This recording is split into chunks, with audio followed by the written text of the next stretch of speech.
Hola, hoy vamos a hablar un poquito acerca del origen y funcionamiento del instrumento que conocemos como piano. El piano puede ser descrito como un instrumento de cuerda percutida. Sin embargo, hay otros tipos. Por ejemplo, los instrumentos de cuerda pinzada o rascada, como puede ser el arpa, la guitarra. O otros que son instrumentos de cuerda frotada, como son el violín, la viola, el cello, el contrabajo. Ok, ¿de qué depende un sonido? Vámonos al origen. El sonido depende de la vibración que produce, ya sea tensar una cuerda y percutirla, que se le eche aire al momento de apretar la válvula, o que la longitud, como el caso de una flauta, sea más corta o más larga, produciendo diferentes registros en el sonido.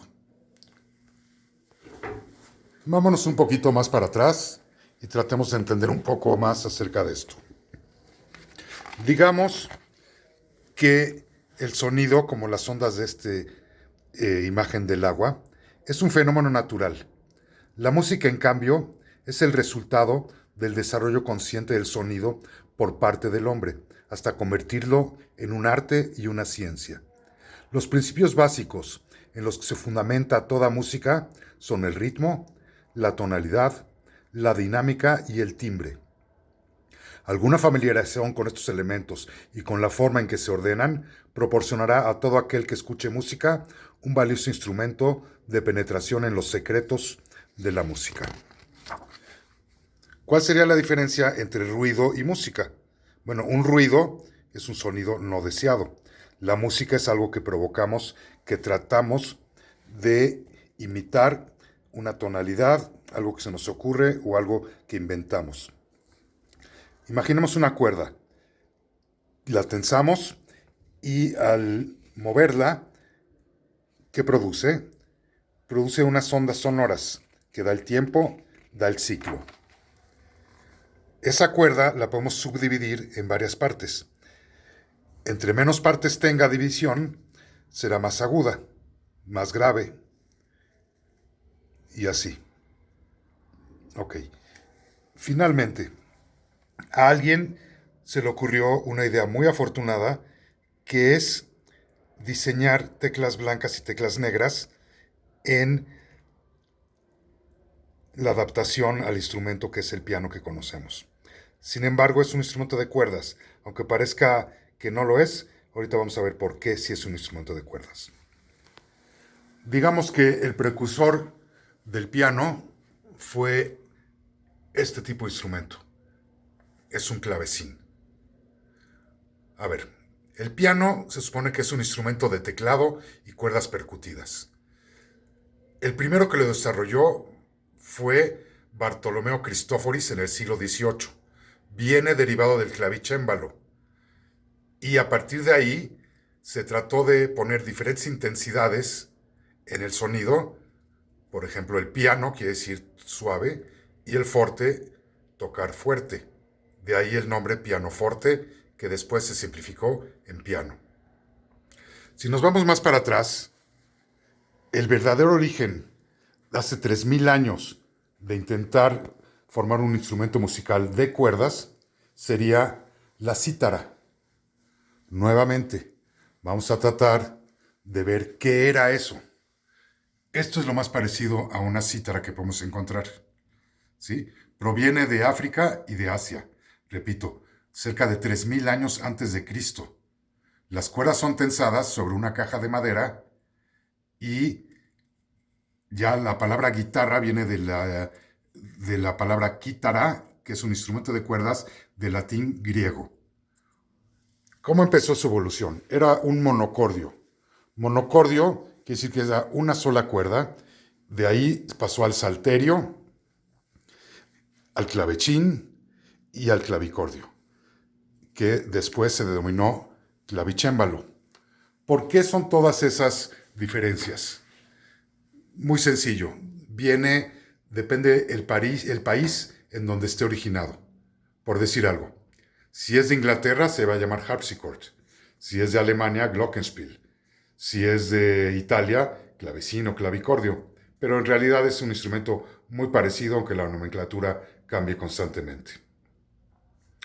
Ok, ¿cuál era el reto? El reto era crear un instrumento en que el mecanismo no amortigüe el sonido.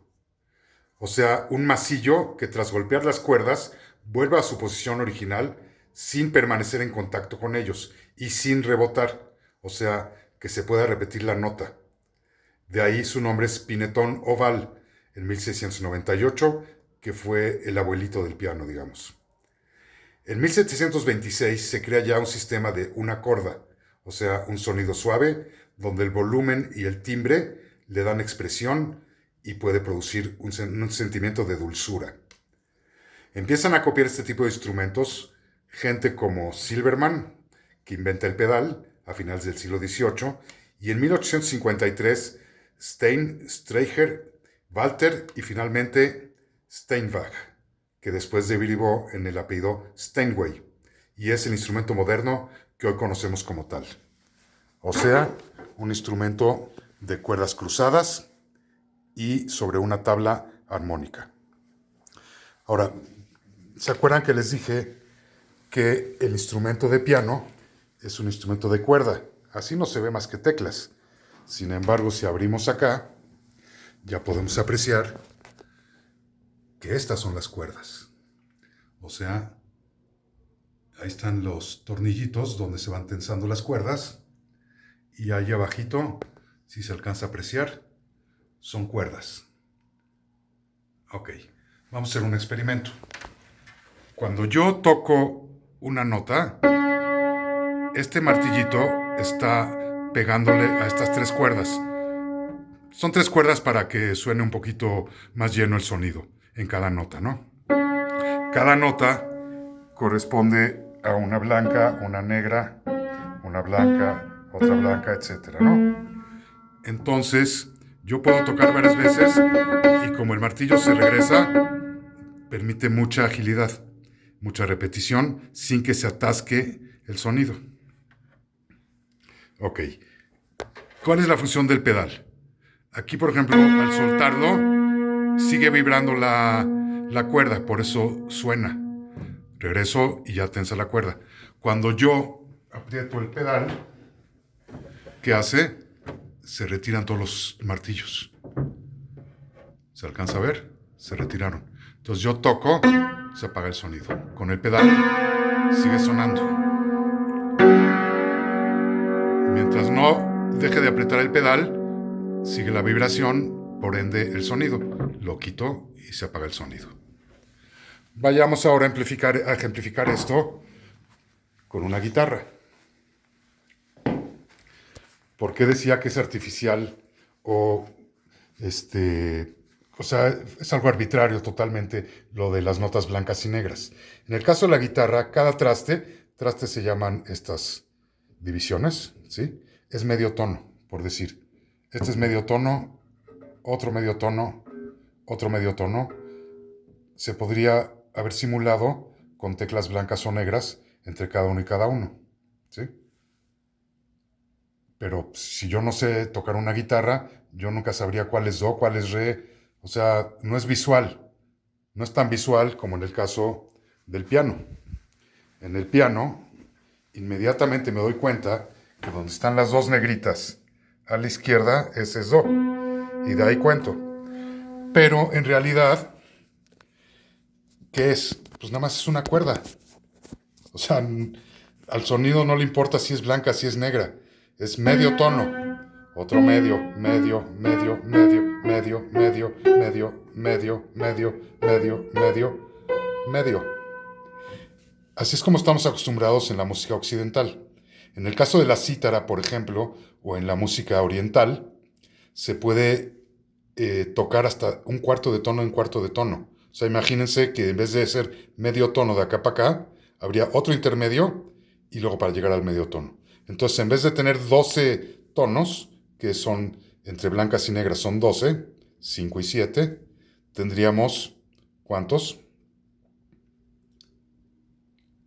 Ok, serían 14 tonos.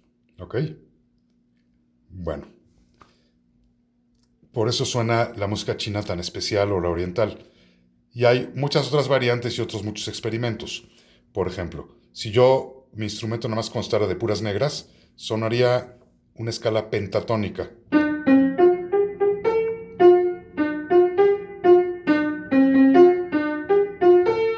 O sea, nada más estoy improvisando, pero suena muy especial.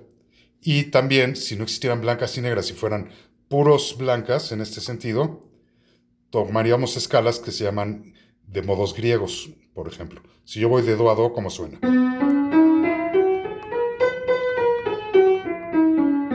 Si yo cambio de tono, tendría que ocupar algunas teclas negras para que se reproduzca entre el 3 y el 4 y el 7 y el 8 ese medio tono, y las demás nada más un tono entero entre una y otra. Entonces, por ejemplo, si yo voy de re para arriba, ya no suena. Para que suene tengo que poner alguna negra.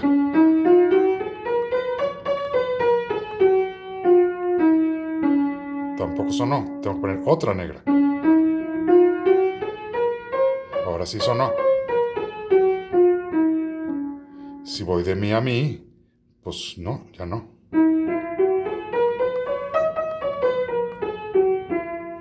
Entonces, si mi composición va girando sobre estas notas nada más, de mi a mi, el centro tonal, y no ocupo ninguna de estas negras, la división de dónde coincide medio tono o tono entero ya varió mucho. Entonces es un modo griego que suena muy especial, una música basada en ese modalidad, ¿no? Ok, pues básicamente de eso se trata, y espero les haya gustado y nos veremos más adelante en otra cápsula. Muchas gracias.